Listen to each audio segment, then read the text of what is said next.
હવે અન્ય સમાચાર પર નજર કરીએ તો વડનગરના સુશાસન દિવસની ઉજવણીનું આયોજન કરવામાં આવ્યું છે અને પૂર્વ પીએમ અટલ બિહારી વાજપેયીની 100મી જન્મજયંતિની ઉજવણી કરવામાં આવી રહી છે ત્યારે પીએમના જીવનકાળ સાથે સંકળાયેલા સ્થળો પર પદયાત્રાનું આયોજન કરવામાં આવ્યું છે। કેન્દ્રીય મંત્રી મનસુખ માંડવિયા, ઋષિકેશ પટેલ તેમજ હર્ષ સંઘવી હાજર રહેશે।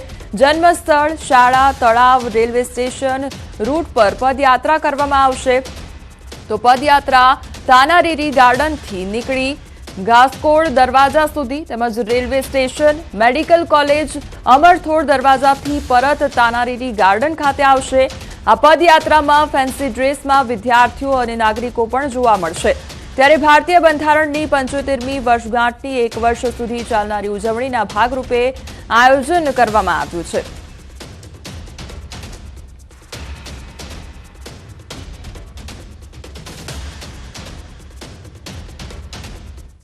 અમારી સાથે સંવાદદાતા ગૌતમ જોડાઈ ગયા છે। ગૌતમ, જે પદયાત્રાનું આયોજન કરવામાં આવ્યું છે, અત્યારે કયા પ્રકારનો માહોલ ત્યાં આગળ જોવા મળી રહ્યો છે?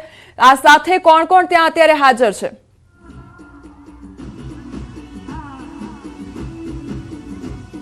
સોમી જન્મજયંતિની ઉજવણી ટૂંક સમયની અંદર શરૂ થવાની છે અને જેના ભાગરૂપે વડનગરની અંદર આ ઉજવણીનું આયોજન કરવામાં આવ્યું છે। એટલે કે સુશાસન દિવસની અંતર્ગત ઉજવણી યોજાવાની છે, જેમાં કેન્દ્રીય મંત્રી જે મનસુખ માંડવિયાની આગેવાનીમાં આ પદયાત્રા જે છે તે યોજાવાની છે। કુલ 8 કિલોમીટર સુધીની લાંબી પદયાત્રા જે છે તે યોજાવાની છે, જેમાં કેબિનેટ મંત્રી ઋષિકેશ પટેલ પણ ઉપસ્થિત રહેવાના છે, ગૃહમંત્રી હર્ષ સંઘવી પણ ઉપસ્થિત રહેવાના છે। સીધા દ્રશ્યો આ સ્ટેજના તમે જોઈ રહ્યા છો કે સ્ટેજ તૈયાર કરવામાં આવ્યું છે અને ત્યાં ટૂંક સમયની અંદર મહાનુભાવો જે છે તે પધારશે અને ત્યારબાદ આ યાત્રા જે છે તેને લઈને એક સંબોધન જે છે તે કરવાના છે।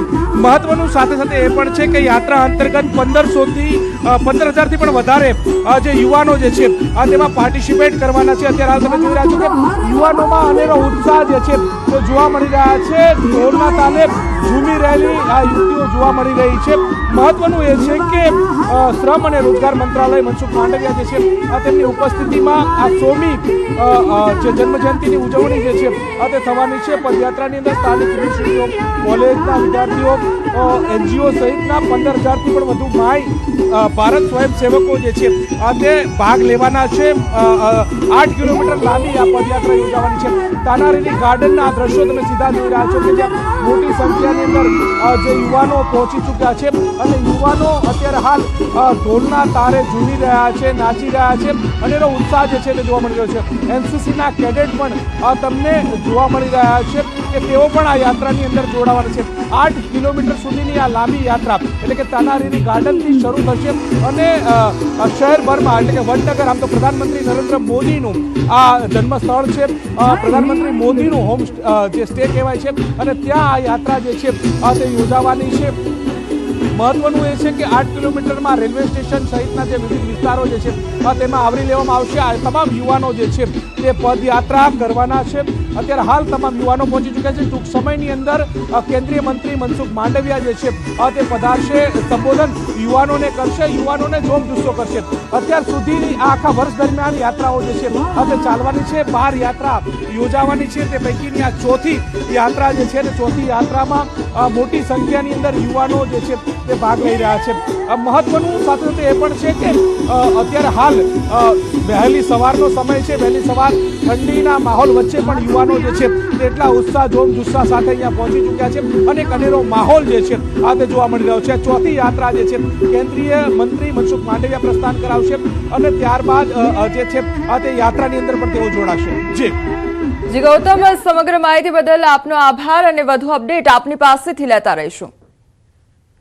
તો સુશાસન દિવસની આજે ઉજવણીનું આયોજન કરવામાં આવ્યું છે અને વહેલી સવારથી જે તમામ જે વિદ્યાર્થીઓ છે તે પણ ત્યાં આગળ હાજર છે અને મોટી સંખ્યામાં લોકો ઉમટી પડ્યા છે। વહેલી સવારથી આ ઉજવણીની શરૂઆત કરવામાં આવી રહી છે અને લોકોમાં અનેરો ઉત્સાહ પણ જોવા મળી રહ્યો છે। થોડી જ ક્ષણોમાં તમામ જે નેતાઓ છે તેઓ પણ હાજરી આપશે અને આ સાથે પદયાત્રાનો પ્રારંભ પણ કરવામાં આવશે। આ તરફ હવે ભરૂચની વાત કરીએ તો ભરૂચની દુષ્કર્મ પીડિતાએ આખરે દમ તોડી દીધો છે અને 8 દિવસની સારવાર બાદ બાળકીનું મોત નીપજ્યું છે। વડોદરાની હોસ્પિટલમાં સારવાર દરમિયાન આ બાળકીનું મોત નીપજ્યું છે। છેલ્લા 6 દિવસથી બાળકી સારવાર લઈ રહી હતી અને ગઈકાલે બપોરે 2 વાગે બાળકી પર કાર્ડિયાક એરેસ્ટનો હુમલો આવ્યો અને 5:15 વાગે બાળકીને ફરીથી કાર્ડિયાક એરેસ્ટનો હુમલો આવ્યો હતો। બાળકીના મૃતદેહનું ડોક્ટરની ટીમ દ્વારા પેનલ પીએમ કરવામાં આવ્યું તો મોડી રાત્રે પેનલ પીએમ બાદ મૃતદેહને પરિવારને સોંપવામાં આવ્યો। પરિવાર દ્વારા મૃતદેહને ઝારખંડ લઈ જવામાં આવ્યો। વતનમાં હવે અંતિમ વિધિ કરવામાં આવશે। આજે બપોરે 2ની આસપાસ દર્દીને કાર્ડિયાક એરેસ્ટનો પ્રથમ હુમલો આવ્યો, પરંતુ અમારી નિષ્ણાતોની ટીમ અહીંયા હાજર જ હતી। તેઓ લોકોએ ઘનિષ્ઠ સારવાર આપી, જેથી દર્દીને પાછું સ્ટેબલ કરી શકાયું હતું। પરંતુ ત્યારબાદ 5:15ની આસપાસ બીજો કાર્ડિયાક એરેસ્ટ આવ્યો, કાર્ડિયાક હુમલો, જેમાં અમારા ડૉક્ટર્સની ટીમે પૂરેપૂરી કોશિશ કરી, પરંતુ દર્દીને અમે બચાવી શક્યા નથી અને 6:15 અમે મરણ જાહેર કરેલ છે। જે પ્રમાણે એની માતા પિતાની જોડે વાતચીત થશે એ પ્રમાણે આગળ કામ કરવામાં આવશે। વાતચીત થઈ છે ને, આપને શું કહે છે? આ માતા પિતા હજુ આઘાતમાં છે, એટલે મેં અત્યારે વાતચીત કરવું અનુકૂળ હશે। થોડી રાહ જોઈએ, પછી વાતચીત કરીએ છીએ। એ મેડિકલ ડિપાર્ટમેન્ટ આપને જાણ કરશે। 10 વર્ષની બાળકી ઉપર જે રીતે આ અપરાધ થયો, જે રીતે એની સાથે દુષ્કર્મ થયો, જે રાક્ષસે આ દુષ્કર્મ કર્યો, એ દરેક ગુજરાતીના આંખમાં આજે આંસુ છે। ખાસ કરીને જ્યારે બાળકીની સારવાર વડોદરામાં થતી હોય ત્યારે વડોદરાની 25 લાખની જનતામાં મીડિયાના માધ્યમ દ્વારા જેવા ન્યૂઝ ગયા, તમામની આંખમાં આંસુ છે। આ 10 વર્ષની બાળકી જેને હજી તો શ્વાસ લેવાની શરૂઆત કરી હોય, ગુજરાતની પાવન ધરતી ઉપર એનો રેપ થાય અને પછી એનું મર્ડર થઈ જતું હોય, ખૂબ જ દુઃખની ઘટના કહેવાય। દુષ્કર્મ પીડિત બાળકીના મોત બાદ લોકોમાં ભારે આક્રોશ વ્યાપ્યો છે। ભરૂચ રેલવે સ્ટેશન પાસે મહિલાઓએ મીણબત્તી પ્રગટાવી આરોપી સામે રોષ ઠાલવ્યો છે। નરાધમને જાહેરમાં ફાંસી આપવાની માંગ કરવામાં આવી છે। 1 અઠવાડિયું તડપેલી બાળકીએ અંતિમ શ્વાસ લેતા મહિલાઓનો ગુસ્સો આસમાને પહોંચ્યો છે। 10 વર્ષની બાળકીએ જે છેલ્લા અઠવાડિયા 10 દિવસથી જે ભોગવું છે એ આપણે કલ્પનાની બહાર છે। આવા કૃત્ય કરનારને, આવા વ્યક્તિને સમાજનો, કાયદાનો કે કશાનો ડર હોતો નથી। એ પોતાની વિકૃતતા સંતોષવા આમ તેમ જોવે છે।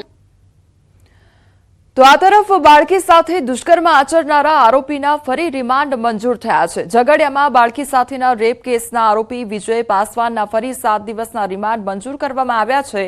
અગાઉ કોર્ટે 5 દિવસના આપેલા રિમાન્ડ પૂર્ણ થતા કોર્ટમાં લાવવામાં આવ્યો હતો। પોલીસે 10 દિવસના રિમાન્ડની માંગ કરી હતી। અંકલેશ્વર કોર્ટે આરોપીના 7 દિવસના રિમાન્ડ મંજૂર કર્યા છે। આ દરમિયાન આરોપીના પોટેન્સી સહિતના 3 મેડિકલ ટેસ્ટ થશે અને આ ઉપરાંત સળિયા સિવાય પીડિતા પર અન્ય સાધનથી પણ હુમલો કરાયાની આશંકા છે અને ઘટના બાદ આરોપીએ કરેલા ફોન કોલ્સનું CDR પણ ચેક કરવામાં આવશે। ઘટના બાદ અન્ય આરોપીઓની મદદ લેવામાં આવી કે નહીં તેની પણ તપાસ કરવામાં આવશે। તો બાળકીના મોત મામલે કોંગ્રેસ નેતા શક્તિસિંહ ગોહિલે દુઃખ વ્યક્ત કર્યું છે અને કહ્યું છે કે દીકરીઓની સલામતી ચિંતાનો વિષય છે। જેવી બાળકી સાથે બળાત્કાર અને પછી જે અમાનવીય અકૃત્ય થયું હતું, એ દીકરી જીવન મરણ વચ્ચે ઝોલા ખાતી હતી। આજે મૃત્યુ સામે હારી ગઈ અને એનું જે દુઃખદ અવસાન થયું છે, ત્યારે કોંગ્રેસ પક્ષ વતી અને અંગત રીતે દિલસોજી પાઠવું છું, એમના દુઃખમાં સહભાગી થઈએ છીએ। ભાવનગરમાં કૌટુંબિક ભાણી સાથે દુષ્કર્મ આચરનાર મામાને સજા ફટકારવામાં આવી છે। ભાવનગર કોર્ટે દુષ્કર્મના આરોપીને 20 વર્ષની સજા ફટકારી છે, સાથે 50,000નો દંડ પણ ફટકાર્યો છે। સાથે જ પીડિતાને સરકારની સ્કીમ હેઠળ 6 લાખ વળતર આપવા કોર્ટે આદેશ કર્યો છે। 2019માં પીડિતા ભાવનગરમાં ધોરણ 10ની રિપીટરની પરીક્ષા આપવા ગઈ હતી અને આ દરમિયાન પીડિતા કૌટુંબિક મામાના ઘરે રોકાઈ હતી। ત્યારે પીડિતાની એકલતાનો લાભ લઈ કૌટુંબિક મામાએ ભાણી સાથે દુષ્કર્મ આચરી પીડિતાના માતા પિતાને મારી નાખવાની ધમકી આપી હતી। પીડિતા ઘરે પરત ફરી ત્યારે વાલીને સમગ્ર ઘટનાની જાણ થઈ હતી। ત્યારે પીડિતાના વાલીએ પોક્સોની કલમ હેઠળ ફરિયાદ નોંધાવી હતી અને કોર્ટમાં કેસ ચાલ્યો હતો। ત્યારે હાલ કોર્ટે સમગ્ર મામલે સજા ફટકારી છે।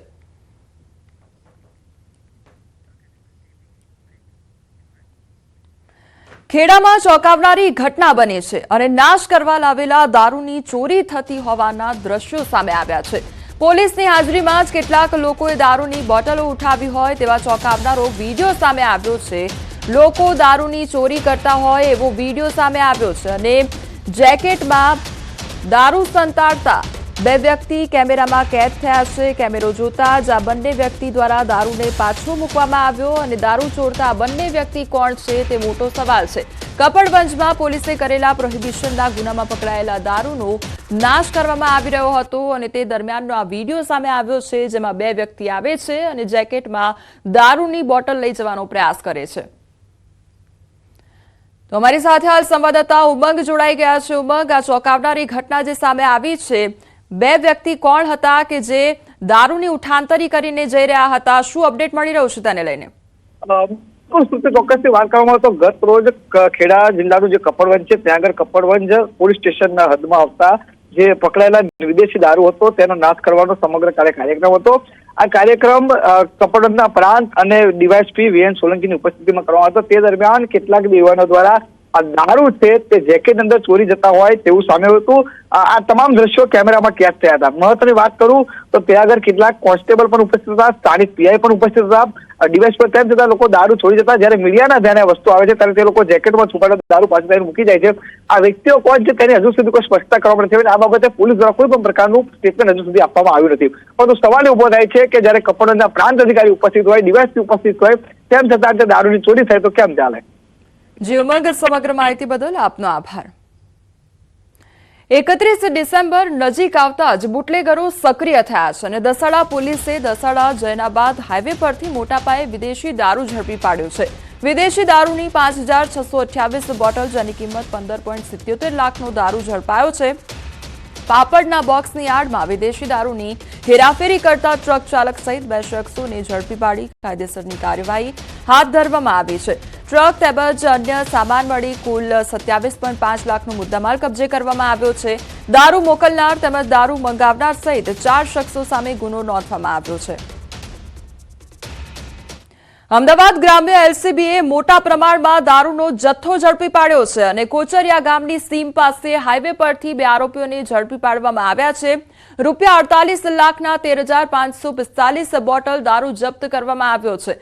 અનિરુદ્ધ સિંહ રાહુલ તેમજ સંદીપ સિંહ કાપસેની ધરપકડ કરવામાં આવી છે।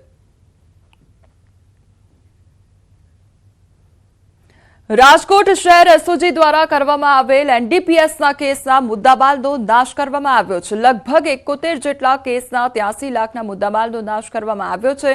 બચાવ પાસે આવેલ એક ખાનગી ફેક્ટરીના ભઠ્ઠીમાં નાશ કરવામાં આવ્યો છે। તો મેફેડ્રોન ડ્રગ્સ, અફીણના લીલા છોડ, પોસના ડોડા તેમજ કેનાબીઝ ઘટકની પડીકી તેમજ ચરસનો નાશ કરવામાં આવ્યો છે। તો નાશ દરમિયાન રાજકોટના ડીસીપી, એસીપી અને એસઓજી પીઆઈ સહિતના અધિકારીઓ હાજર રહ્યા છે।